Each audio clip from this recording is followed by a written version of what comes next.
জনপ্রিয় চিত্রনায়ক সালমান শাহ হত্যা মামলার আসামিদের দ্রুত গ্রেপ্তার ও বিচারের দাবিতে মানববন্ধন করেছেন তার ভক্তরা। শনিবার বিকেলে জাতীয় প্রেস ক্লাবের সামনে এই মানববন্ধনের আয়োজন করা হয়। এ সময় মামলা দায়েরের 11 দিন পেরিয়ে গেলেও আসামিদের গ্রেপ্তার না করায় ক্ষোভ প্রকাশ করেন নায়কের ভক্ত ও অনুরাগীরা।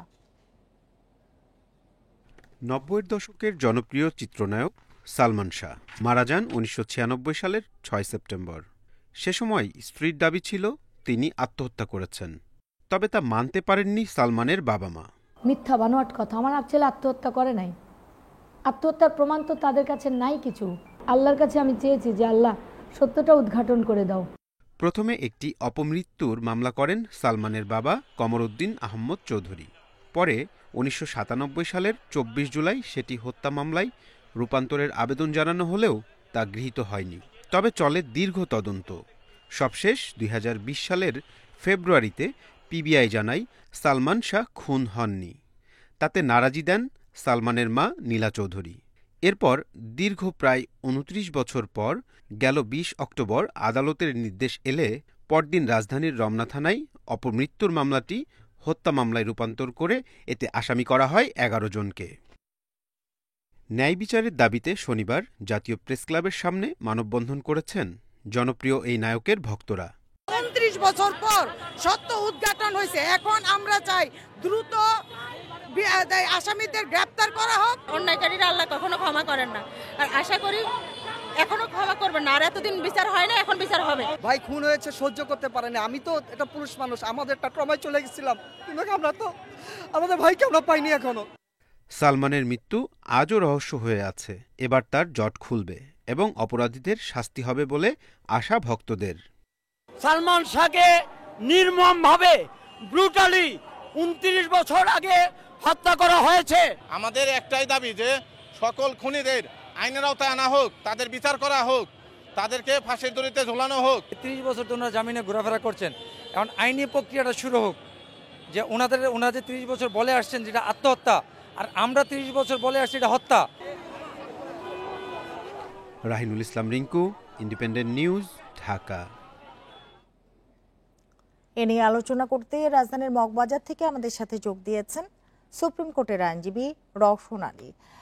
রওশন আলী, আপনাকে স্বাগত জানাচ্ছি ইন্ডিপেন্ডেন্ট টেলিভিশনে। যেটি জানতে চাই আপনার কাছে যে এত দীর্ঘ সময় পর সালমান শাহ হত্যা প্রমাণ করা কি খুব কঠিন হবে কিনা? ধন্যবাদ আপনাকে।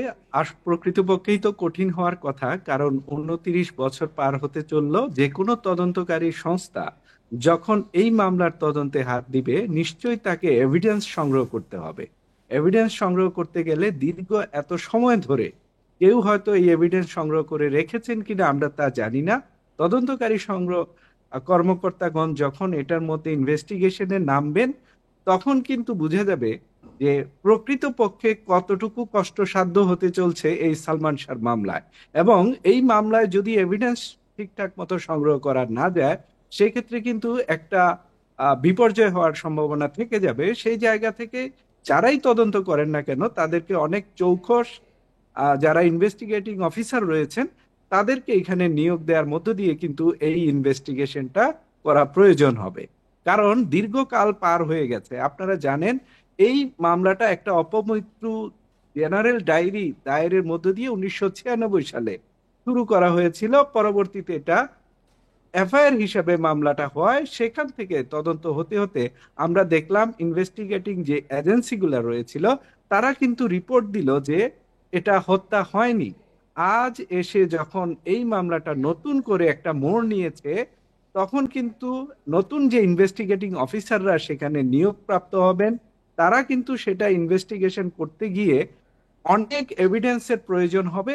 তারা সাক্ষী যারা রয়েছেন এই মামলায় বা যারা এই মামলা সম্পর্কে অবগত রয়েছেন, তারাও কিন্তু ইনভেস্টিগেটিং অফিসারদেরকে সহযোগিতা করতে পারেন ইনফরমেশন দেওয়ার মধ্য দিয়ে, বা যারা এটার সম্পর্কে হয়তো যদি কোনো নলেজ থেকে থাকে, কেউ হয়তো বা উইলিংলি আসবে কিনা সেটাও কিন্তু একটা প্রশ্নের সম্মুখীন হতে পারেন।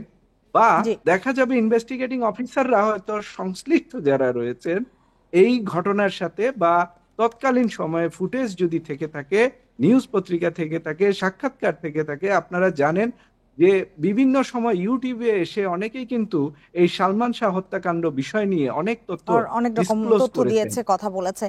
জনাব রওশন আলী, যাদেরকে আসামি করা হয়েছে তারা কি এতদিনে সুবিধাজনক অবস্থানে চলে যাননি?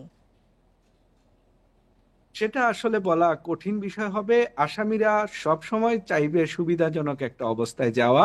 বর্তমান সময়ে যেহেতু নতুন করে মামলাটা ইনভেস্টিগেশন শুরু হয়েছে, যারা আসামি রয়েছেন তারা যদি চিন্তা করে থাকেন যে না, আমরা এখন আইনের আওতায় এসে অনারেবল হাইকোর্ট ডিভিশন থেকে অ্যান্টিসিপেটরি বেল নিতে পারি, তাহলে তারা কিন্তু চাইলে আসতে পারেন। আর যদি মনে করে থাকেন না, ইনভেস্টিগেটিং অফিসার তাদের বিষয়ে ইনভেস্টিগেশন করছেন, তাদের সেটার সাথে ইনভলভমেন্ট নাই, সেক্ষেত্রে তারা কিন্তু সেই সিদ্ধান্ত নিতে পারেন।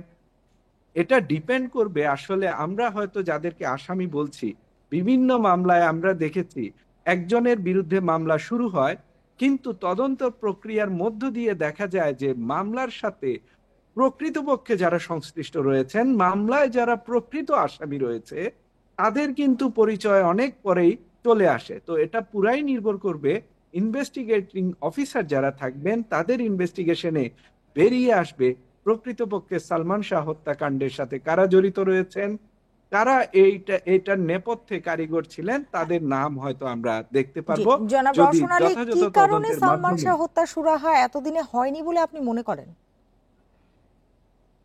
এটা আসলে আমরা তো দেখেছি বিভিন্ন সময় বিভিন্ন মামলা ইনভেস্টিগেশন হয়, বাইরে থেকে আমরা বিভিন্নভাবে দেখি।